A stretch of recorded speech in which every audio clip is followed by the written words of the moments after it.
Boa noite, gente. Vamos lá para a nossa quinta aula de Ciência Política. Só um instante.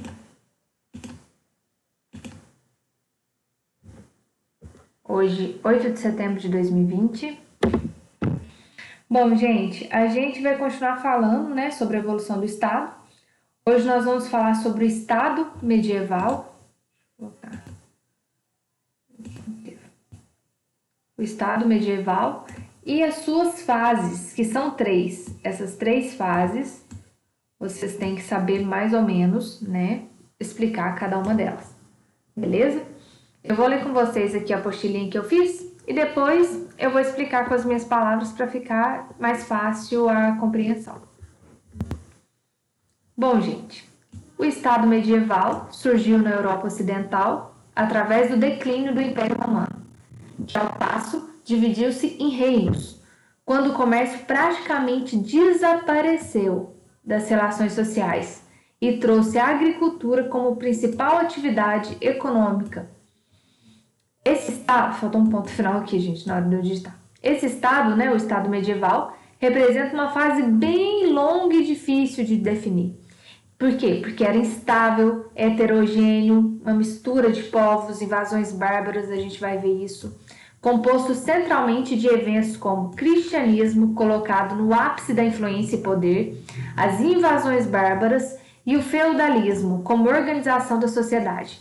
Então, esses três itens aqui que eu grifei, trouxe uma confusão no Estado medieval e fez o Estado medieval durar muito tempo. E é um pouco meio que confuso falar sobre o Estado medieval e a gente vai ver por quê.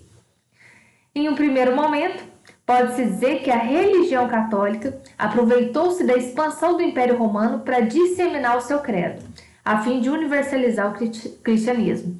O cristianismo, né, gente, veio do Império Romano e o Império Romano tomou conta de tudo, né? Inicialmente o cristianismo através da Igreja Católica, a gente sabe, né, que a Igreja Católica tinha um poder muito grande, né, sobre a sociedade, tentou fazer que o cristianismo fosse aceito no mundo inteiro. Com os representantes da Igreja ocupando posições de poder, o cristianismo passou a deter cada vez maior influência política na época. Porque a religião naquela época não era só religião, né? Religião era política. Todas as decisões importantes eram tomadas com base na religião. Em seguida, a respeito das invasões bárbaras, que é muito importante também, o domínio dos territórios da Europa começou a se modificar, pulverizando-se. Quebrava assim a eugenia, a unificação, que se estabelecera anteriormente, ficando difícil a unificação com tantas invasões e guerras. Essa mudança de domínio nos territórios estatais, ora consolidados para outros, fragmentados, ou seja, divididos, né, foi o que gerou o feudalismo, com desenvolvimento diversificado entre entes estatais em cada lugar. Aí separou, olha, esse é meu feudo, ninguém mexe, esse aqui já é o meu feudo, esse feudo aqui é pequenininho, mas é meu, e os feudos tinham regras próprias, eram pequenos estados, digamos assim. Houve um grande impacto na complexidade social e do Estado em razão dessa divisão de terras. Polos de poder, esse era um polo, esse era outro polo, esse era outro polo, esse é outro polo. E da coexistência desses diferentes núcleos de controle. O que é coexistir, gente? Existir junto. Então aqui tinha um poder, um tipo de controle da sociedade. Nesse feudo tinha outro poder, nesse outro feudo outro poder, nesse outro feudo outro poder. Imagina a confusão. E eram bem próximos um do outro. E cada um com regra própria. Uma confusão danada. Neste tempo, os donos de terra, os senhores feudais, é o que detinham os poderes jurídicos, econômicos e políticos. Possuíam eles trabalhadores em regime de servidão, eram os servos, e muitos eram os submissos, os pobres e os servos. A sociedade feudal era estática e hierarquizada, tinha poder descentralizado, pois que distribuído nas mãos dos senhores feudais. Ou seja, esse feudo tinha o seu poder, esse feudo tinha o seu poder, que eu já falei para vocês, por isso que o poder era descentralizado, não era centralizado na mão de um, cada senhor feudal tinha o seu poder.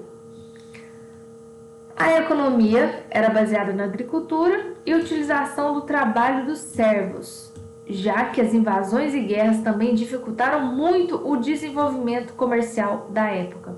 Era tanta invasão, conquista de território, um dia você conquistava, no outro dia você perdia, que não tinha como formar um comércio, né? Não tinha como ter as feirinhas, as trocas, né? Os escambos.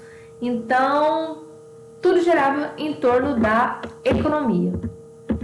Bom, gente, vamos falar agora das fases, né, do Estado medieval. Vamos falar primeiro sobre o cristianismo.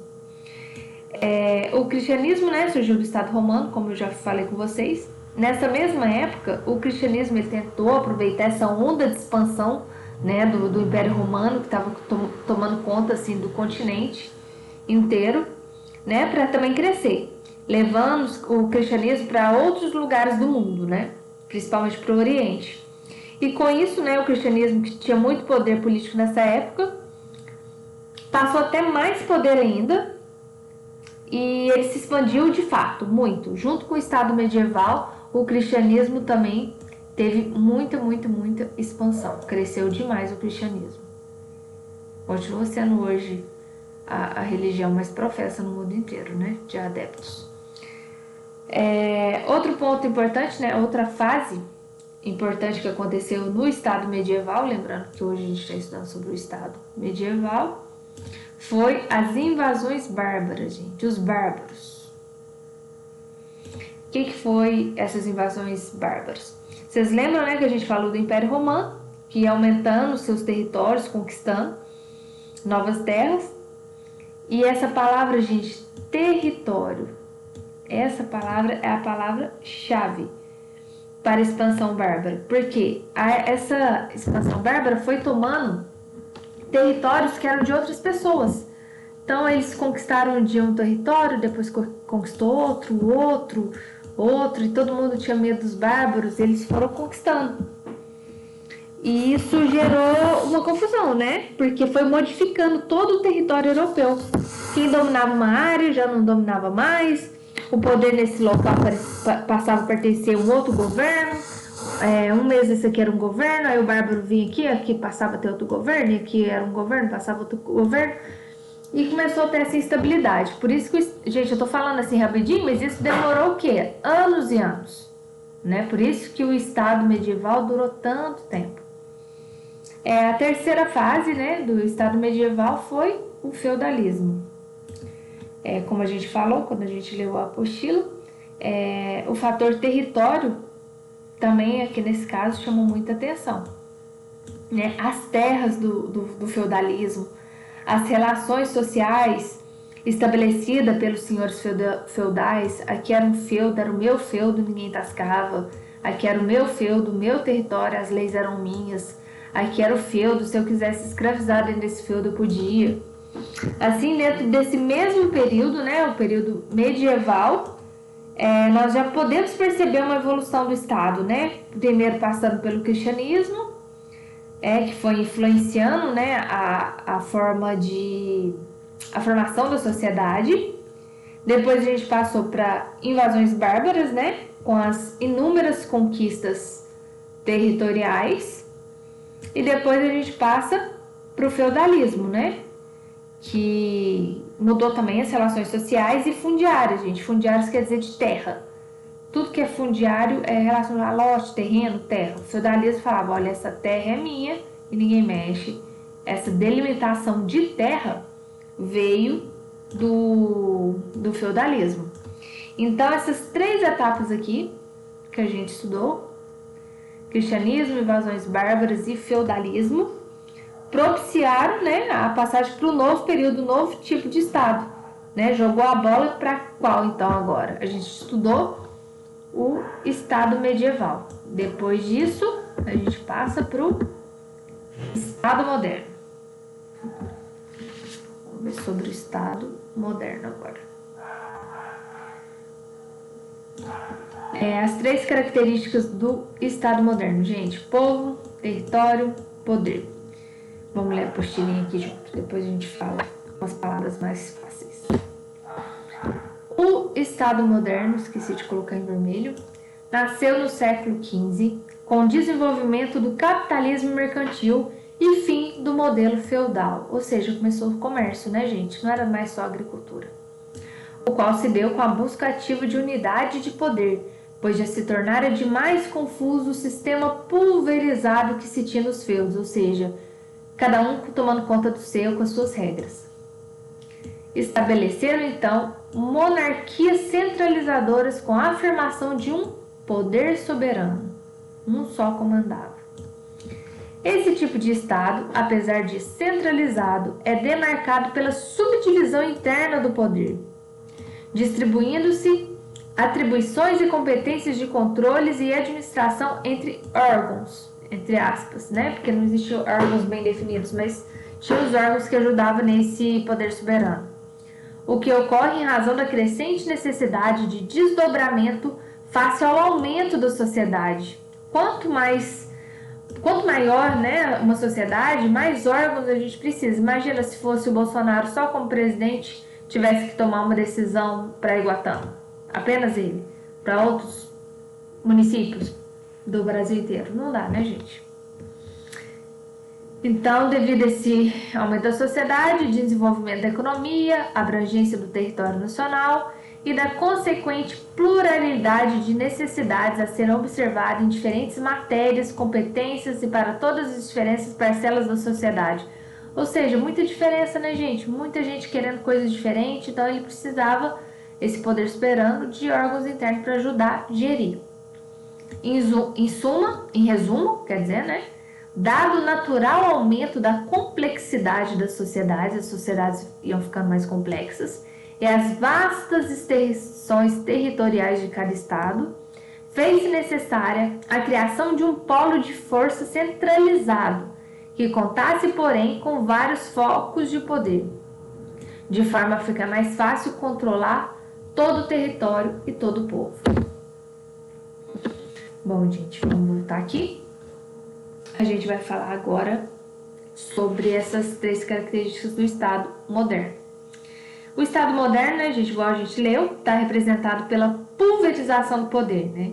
Com a expansão territorial, esse aumento territorial, muitas conquistas territoriais, evolução da sociedade, o feudalismo, as pessoas começaram a se tornar cada vez mais dependentes de um governo, né? As pessoas começaram a ficar fixas ali naquela terra, a residir, a não sair, deixaram de ser nômades, começaram a realmente querer construir sua família, plantar sua horta, suas plantações e ficar. Então, quando eu falo o termo pulverização do poder, é que nessa época tinha vários focos de poder, né? Os gestores, né? Tinha o poder soberano aqui em cima, mas tinha os gestores que ajudavam esse poder soberano, porque o poder soberano não podia estar em todos os locais ao mesmo tempo. Mas essa forma de governo ainda era um pouco desorganizada, né? Ainda procurando se organizar para ter um poder espalhado por todo esse território, controlando todo mundo aqui certinho. Então agora nós vamos lançar as 3 características que definem o que é o Estado. O que é o Estado? Basicamente, o pensamento foi esse do pessoal aqui, ó, né? Os governantes e governados. Esse povo pensou assim, olha, a gente já passou por tanta confusão. Um dia a gente conquista território, outro dia a gente perde o território, guerra. A gente precisa estabelecer quais são os elementos que vão constituir um Estado. Ou seja, o que é preciso para que esse espaço de terra aqui, ó, seja considerado um Estado, com letra maiúscula. O que precisa, gente? Em primeiro lugar, você precisa de um povo, né? Você precisa de um povo reunido numa determinada área, né? As pessoinhas aqui. E aí, vocês podem me perguntar, mas que área é essa que esse povo está reunido? Aí a gente passa para o próximo elemento, o território, que é outra característica, outro elemento do Estado. Esse povo, né? Isso aqui é um hominho, várias pessoas reunidas devem estar presentes reunidos dentro de um território, um espaço, ó, isso aqui é o Brasil, geográfico delimitado. Brasil muito bem desenhado. E o terceiro elemento, gente, é o poder. O poder que vai incidir dentro desse território sobre esse povo que está dentro desse território. Então, quais são as 3 características do Estado moderno? O que o Estado precisa ter para ser considerado um Estado com letra maiúscula? Ele precisa de um povo, ele precisa de um território e ele precisa de um poder. Beleza? Deixa eu apagar aqui para ficar menos confuso.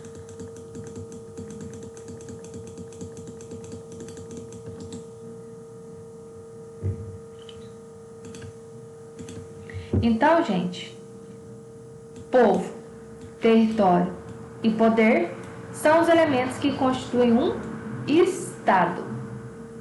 Até hoje. Então, se eu perguntar, quais são os elementos do Estado? Quais são as 3 características que fazem um Estado ser um Estado? Povo, território e poder. Hoje a gente pode pegar como exemplo, né, o Brasil, apaguei aqui, o Estado brasileiro. Ele tem seu povo, né? A gente é o povo, a gente faz parte do povo do Estado brasileiro. Ele tem o seu território, né? Que é essa demarcação geográfica aqui. E ele tem o poder, né? As nossas leis.